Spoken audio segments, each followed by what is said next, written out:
record. So you're asking Dr. Wright, what does he think Paul means when he uses the language like election, chosen, predestination?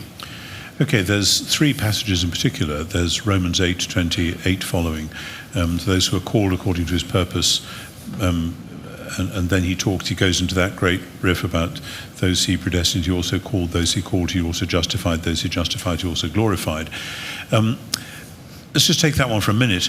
That is a sharp, close-up, compressed telling of the story of Israel as the chosen people, whose identity and destiny is then brought into sharp focus on Jesus.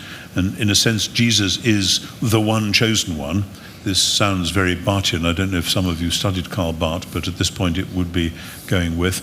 But then that identity is shared with all those who are in Christ.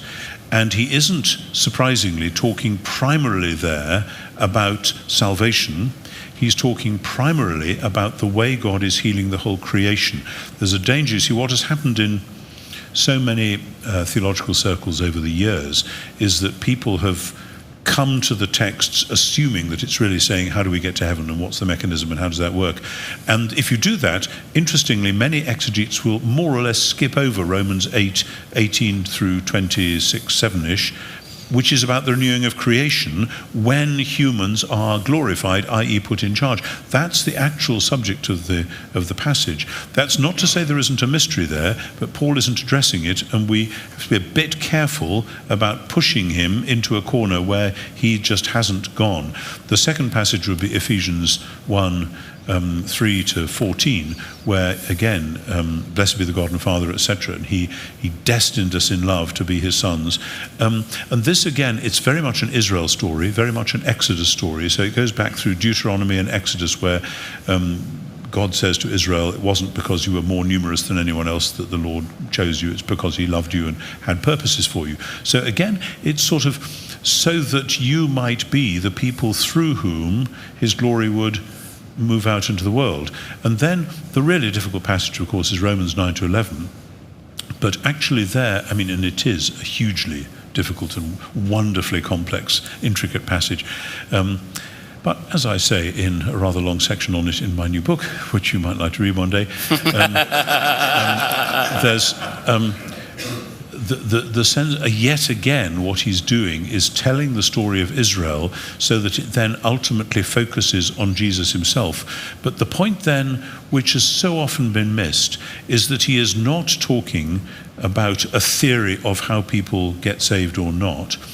What he's saying is, and it's a very difficult and tricky thing to say, is that God's dealings with unbelieving Israel are, as it were, a reflection of, or throwing up onto the historical screen of, God's dealings with his own son. Because the question is, why has God apparently cast off his people?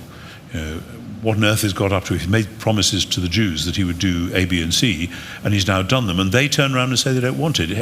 Does this mean the word of God has failed? And Paul develops this very careful and subtle picture in which he says, no, actually, even this too was part of God's plan, because by their casting away, salvation has come to the Gentiles. If Israel had believed straight off the top, then actually any Gentiles coming in would have had just to be part of Israel, whereas the point, as he says at the end of Romans 11, is that God has subjected all to disobedience so that all who come, it might be by mercy. And so he's exploring the very strange ways in which the Christ-shaped, cross and resurrection-shaped pattern of salvation has actually been writ large into the story of Israel. The danger, as I say, is that so much Western theology, medieval and post-medieval Reformation, has pulled back from thinking about Israel at all. You can read many works in that tradition that just don't deal with the question of Israel.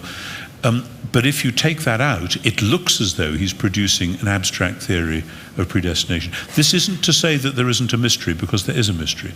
Because, I mean, as I said in a group before today, I'm not a universalist. I do think it's possible for people to say no, and for God, as it were, to honor that no, even though that's always strange and dark and kind of chaotic and tragic. But I don't think at any point in the scriptures are we given an answer to the question we want to ask. If God is a puppet master, why is he pulling these strings and not those strings? And the answer is actually that's not what it's like. God is not a puppet master. We are humans. We are in his image, and it's more subtle and complicated than that. Okay. Sorry, Right